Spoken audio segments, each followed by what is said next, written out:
जुदित Polgar को ये भी कहा जाता है कि strongest women of all the time. आज तक की हिस्ट्री में, चेस फेडरेशन की हिस्ट्री में सबसे स्ट्रॉन्गेस्ट वुमेन इनको कहा जाता है। स्ट्रॉन्गेस्ट कंटेंडर थी ये, क्योंकि इन्होंने दुनिया के टॉप 11 लोगों को हराया, जो भी मैन जो चैंपियन रहे थे उनको भी साथ साथ में हराया था।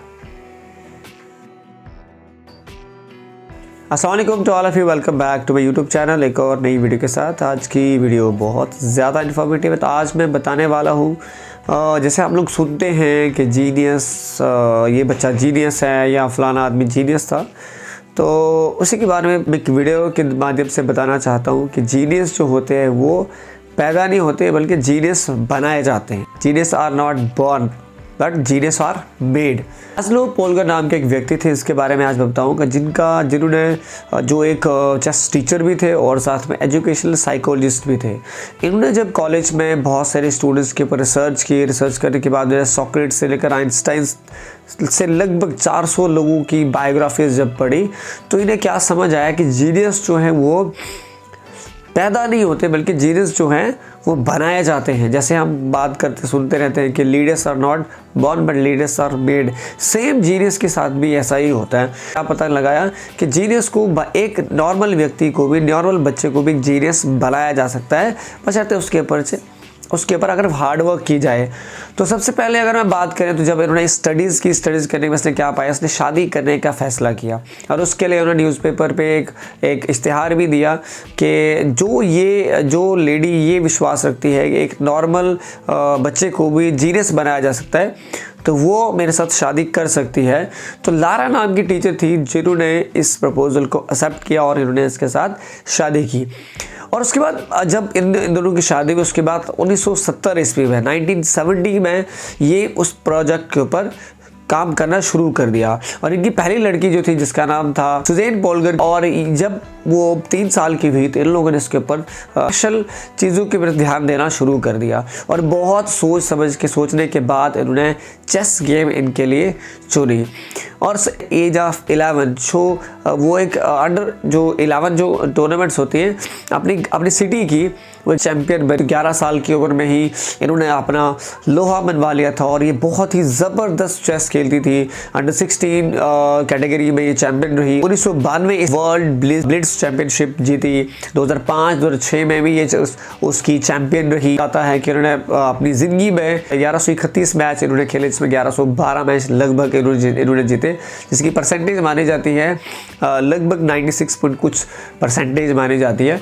तो इतनी ही बेहतरीन ये एक जीनियस खिलाड़ी बनी। और इसके पीछे क्या था, इनके वालिदैन की काफ़ी ज़्यादा मेहनत थी।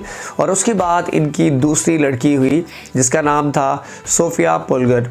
और ये भी एक बहुत ज़बरदस्त जो परवरिश इन्होंने सुज़ैन पोलगर की सेम, उसकी भी इसी तरीके से इन्होंने उसके ऊपर रिसर्च किया और उसकी गेम भी यही चूज़ की और वो भी इसी के नक्शे कदम पर चली और उन्होंने भी काफ़ी ज़्यादा महारत हासिल की और वर्ल्ड नंबर 1 भी वो बनी। और आप याद रखें, अगर हम अपने बच्चों के ऊपर हार्डवर्क करें, एफर्ट करें, तो हम भी वैसा बना सकते हैं। और इस तरीके से इनका मानना था। और जो सोफिया पोलगर थी, ये सिर्फ चेस प्लेयर ही नहीं थी, प्लेयर के होने के साथ साथ में एक टीचर भी थी और एक आर्टिस्ट भी थी। और जो तीसरी इनकी लड़की थी जुडिथ पोलगर, और इनके लिए कहा जाता है कि one of the strongest and strongest women in the field of chess. और इसके बराबर आज तक कोई भी लड़की पैदा नहीं हुई। ये अगर इनके बारे में हम पढ़ें तो जुडिथ पोलगर बचपन से ही बहुत ज़्यादा शौकीन थी और वो इस गेम को काफ़ी ज़्यादा एंजॉय करती थी। और एक इनके लिए कहा जाता है कि जब ये 10 साल की थी, इन्होंने अपने दोस्त को, यानी कि घर का एक फैमिली फ्रेंड था, उसको हराया कैसे, बगैर बोर्ड को देखे, चेस बोर्ड को देखे उन्होंने उनको हराया। और ये बहुत बड़ी अचीवमेंट थी और उन्होंने कहा था कि ये लड़की जो है बहुत ज़्यादा दूर जाएगी। इसके बाद ये 5 साल की थी, इन्होंने अपने फादर को ही चेस में हराया था। आप खुद सोचें, 5 साल का बच्चा अगर अपने फादर को उसी की गेम में अगर हराता है तो खुद सोचे वो कितनी ज़्यादा जीनियस होगी। हमें फ्रेंडली माहौल बहुत अच्छा मिला। जो 2 बहनें थी वो भी इनको काफ़ी ज़्यादा सपोर्टिव थी। और उसके बाद इन्होंने दुनिया के जितने भी मैन जो मैन चेस प्लेयर है, जिसमें विश्वनाथ आनंद आते हैं, उसके बाद गैरी कैस्परोव, जुदित पोलगर को ये भी कहा जाता है कि strongest women of all the time, आज तक की हिस्ट्री में, चेस फेडरेशन की हिस्ट्री में सबसे स्ट्रॉन्गेस्ट वुमेन इनको कहा जाता है। स्ट्रॉन्गेस्ट कंटेंडर थी ये, क्योंकि इन्होंने दुनिया के टॉप 11 लोगों को हराया, जो भी मैन जो चैंपियन रहे थे उनको भी साथ साथ में हराया था। और कितना हार्डवर्क इनके पेरेंट्स का था। और मैं इस कहानी के माध्यम से ये बताना चाहता हूँ कि जीनियस कोई भी बनाया जा सकता है, लेकिन उसके पीछे पेरेंट्स का हार्डवर्क बहुत ज़्यादा है। अब अगर आप इनकी स्टडीज़ की बात करोगे तो 3 से 6 साल की जो गैप था वो पेरेंट्स ने ज़्यादातर घर में ही पढ़ाया। पहले टाइम में ये चीज़ें काफ़ी अच्छी होती थी। आजकल के टाइम में हम बच्चों को बहुत अर्ली ऑन स्कूल में तो भेज देते हैं, बट हम कभी भी उनकी जो रियल जो पोटेंशियल है उस पर कभी वर्क नहीं करते हैं। हमें लगता है बस स्कूल ही पढ़ाई करके ही वो सक्सेसफुल बन सकते हैं। जब तक हम अपने बच्चों की फील्ड चूज़ नहीं करेंगे, उनको नहीं पता, और जब तक अगर हमें पता है कि हमारे बच्चे की फील्ड, जैसे हम बहुत सारे पेरेंट्स सोचते हैं कि हमने अपने बच्चे का ये ड्रीम करना है, या डॉक्टर बनाना, इंजीनियर बनाना है, तो हमें पहले मेहनत करनी पड़ेगी, ताकि जब बच्चा उस फील्ड में आए तो बच्चे को पता हो मैंने क्या करना है। जो लाज़लो पोलगर थे, सोचा कि मैंने अपने बच्चों को क्या बनाना है। जब बच्चे पैदा हुए उसके बाद उन्होंने इनके बारे में सोचना शुरू कर दिया।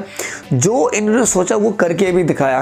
तो कहने का मतलब यहाँ पे क्या है कि अगर आप भी अपने बच्चों को जीनियस बनाना चाहते हैं तो आपको ऐसी मेहनत करनी पड़ेगी, फिर जाके आपके बच्चे जीनियस बनेंगे। ऐसा नहीं है कि जीनियस 2 दिन में या 3 दिन में बनते हैं, इसमें बहुत ज़्यादा हार्डवर्क लगता है, सालों साल लगते हैं, मेहनत लगते हैं, तब जाके जीनियस हमारे बच्चे बन सकते हैं। ऐसा नहीं है कि वो जीनियस बने तो हमारे बच्चे नहीं बन सकते।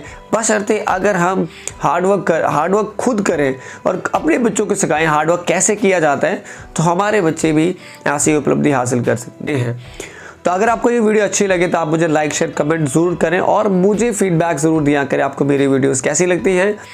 और अगर आप चैनल पर पहली बार हो तो मेरे चैनल को सब्सक्राइब ज़रूर करें, लाइक शेयर और बेल आइकन के बटन को ज़रूर दबाएं, ताकि आपको मेरी वीडियोस की नोटिफिकेशन आप तक पहुंचते रहे। Thank you so much. Judit Polgar के बारे में कहा जाता है कि जब ये 15 साल की थी, इनको जो ग्रैंड मास्टर का टाइटल दिया जाता है, वो 15 साल की उम्र में ही ग्रैंड मास्टर का टाइटल मिल चुका था। और इनके लिए कहा जाता है कि women strongest women in the FIDA जो फेडरेशन होती है उसमें सबसे ज़्यादा स्ट्रॉन्गेस्ट वुमेन कहा जाता है इनको, क्योंकि इन्होंने बहुत ज़्यादा शार्प माइंडेड थी है। और उसके बाद इनके लिए कहा जाता है वर्ल्ड नंबर 1 भी रही हैं, में लगभग नंबर 1 थी in the female in women category में। और